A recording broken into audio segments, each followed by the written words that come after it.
क्या बिहार में कानून का राज खत्म हो चुका है? क्या अपराधियों के दिलों से खाकी का खौफ पूरी तरह से मिट चुका है?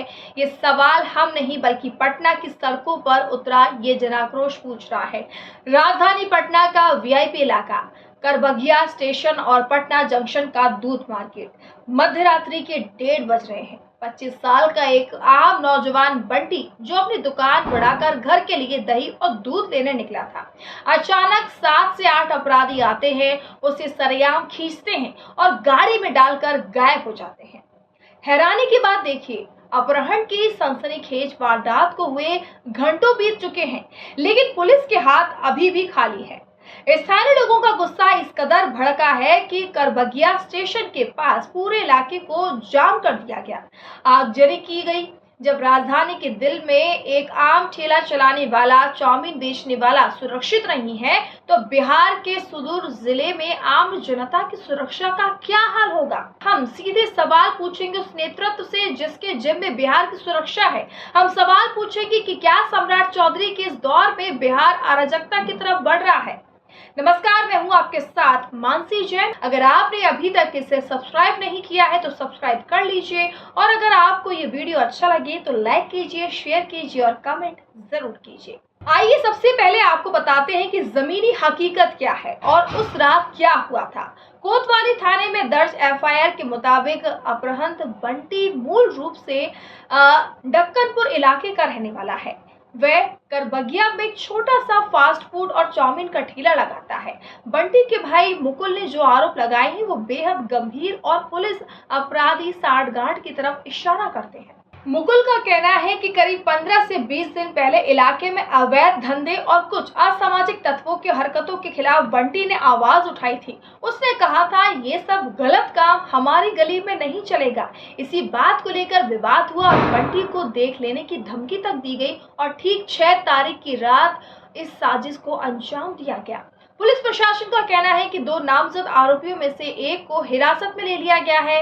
तकनीकी और मानवीय आधार पर टीमें बनाई गई हैं, लेकिन जनता का भरोसा टूट चुका है। परिजन आरोप लगा रहे हैं कि पकड़े गए आरोपी को पुलिस थाने में मेहमान की तरह ट्रीट कर रही है, क्योंकि वह पहले पुलिस का मुखबिर या सिपाही का काम कर चुका है। अगर रक्षक ही भक्षकों के मददगार दिखने लगे तो न्याय की उम्मीद आखिर किससे की जाए? अब आते हैं इस पूरे मामले के सबसे बड़े पहलू पर, बिहार का राजनीतिक नेतृत्व और गृह विभाग की नाकामी। वर्तमान राजनीतिक व्यवस्था में गृह विभाग और कानून व्यवस्था की सीधी जिम्मेदारी जिनके कंधों पर है, वह इस वक्त सूबे के नीति निर्धारकों में से सबसे आगे हैं। लेकिन सवाल यहाँ पर यह है कि क्या सम्राट चौधरी से ये व्यवस्था संभल रही है? बिहार की जनता आज खुद को असुरक्षित महसूस कर रही है। जब से सत्ता के समीकरण बदले हैं और गृह विभाग के नियंत्रण की कमान बदली है, तब से अपराधियों के हौसले बुलंद नजर आ रहे हैं। बिहार के हर कोने से आ रही खबरें डराने वाली हैं। सम्राट चौधरी जी, आप राजनीतिक मंचों से बड़े बड़े दावे करते हैं, विरोधियों पर गरजते हैं, लेकिन जब आपकी अपनी नाक के नीचे पटना जंक्शन के पास एक गरीब दुकानदार उठा लिया जाता है तो आपकी प्रशासनिक क्षमता पर सवाल उठना लाजमी है। क्या केवल बयानों से बिहार चलेगा? क्या अपराधियों को कानून का डर दिखाना आपके बस की बात नहीं रही? जनता में ये नैरेटिव बेहद मजबूत हो रहा है कि वर्तमान नेतृत्व के तहत बिहार में प्रशासनिक शिथिलता आ गई है, अफसरशाही बेलगाम हो चुकी है और पुलिस का इकबाल खत्म हो चुका है।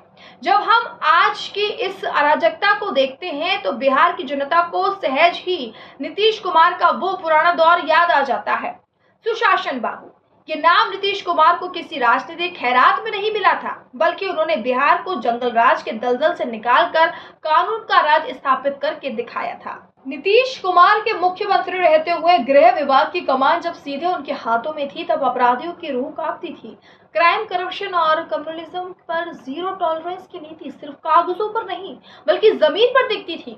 उस दौर में अगर राजधानी में ऐसी कोई हिमाकत करता तो कुछ कुछ ही घंटों के भीतर अपराधी पाताल से भी ढूंढ निकाल लिए जाते थे। नीतीश कुमार के प्रशासनिक मॉडल की सबसे बड़ी खासियत ये भी थी कि वह कभी भी कानून व्यवस्था के मोर्चे पर समझौता नहीं करते थे, चाहे कोई कितना भी बड़ा रसूखदार क्यों ना हो। अगर उसने कानून तोड़ा तो उसे सलाखों के पीछे जाना ही पड़ता था। आज जब पटना की सड़कों पर बंटी के परिजन रो रहे हैं तो बिहार का आम नागरिक बंद कमरों में ये चर्चा कर रहा है कि क्या नीतीश कुमार को ही फिर से पूर्ण कमान संभालनी चाहिए। क्या बिहार को इस अराजकता से बचाने का एकमात्र रास्ता यही है कि नीतीश कुमार वापस पूरी तरह से सक्रियता के साथ मुख्यमंत्री के रूप में राज्य की कानून व्यवस्था को सीधे अपने हाथों में ले ले।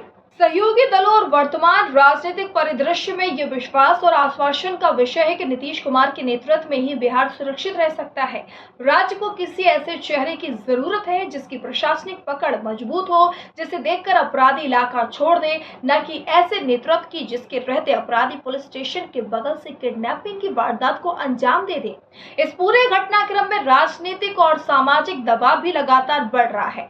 घटना की गंभीरता को देखते हुए जनसुराज के सूत्रधार प्रशांत किशोर भी तुरंत करबगिया पहुंचे। उन्होंने पीड़ित परिवार और स्थानीय प्रदर्शनकारियों से मुलाकात की। प्रशांत किशोर ने पूरे मामले की जानकारी ली और लोगों को शांत कराते हुए आश्वासन दिया कि वह इस गंभीर मामले में पुलिस के वरीय पदाधिकारी यानी कि वरिष्ठ पदाधिकारियों से सीधे बात करेंगे और दबाव बनाएंगे कि बंटी की सकुशल बरामदगी जल्द से जल्द की जा सके।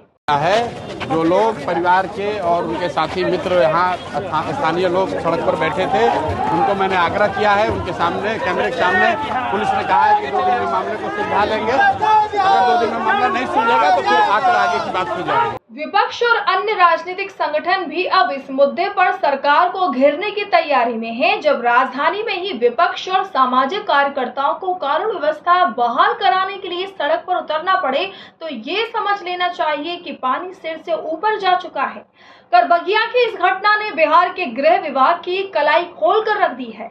पुलिस ने परिजनों को 24 घंटे का आश्वासन दिया है, जिसके बाद फिलहाल जाम हटा लिया गया है और स्थिति सामान्य है। लेकिन परिजनों की आंखों का आंसू और दिल का खौफ तब तक कम नहीं होगा जब तक बंटी सुरक्षित अपने घर नहीं लौट आता।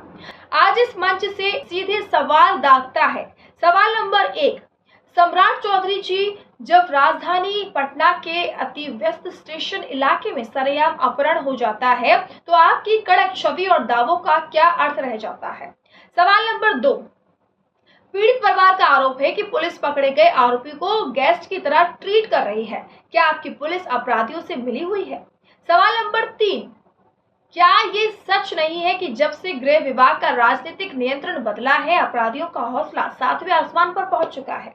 सवाल नंबर 4, क्या बिहार को इस बदहाली और अराजकता से निकालने के लिए नीतीश कुमार के उस पुराने सख्त सुशासन मॉडल की वापसी अनिवार्य नहीं हो गई? बिहार की जनता तमाशा देखने के लिए नहीं है, उसे सुरक्षा चाहिए, शांति चाहिए और अपने बच्चों का सुरक्षित भविष्य चाहिए। अगर वर्तमान नेतृत्व इस जिम्मेदारी को उठाने में सक्षम साबित नहीं हो पा रहा है तो निश्चित रूप से नेतृत्व परिवर्तन और नीतीश कुमार के हाथों में कमान वापस सौंपने की मांग और तेज होगी।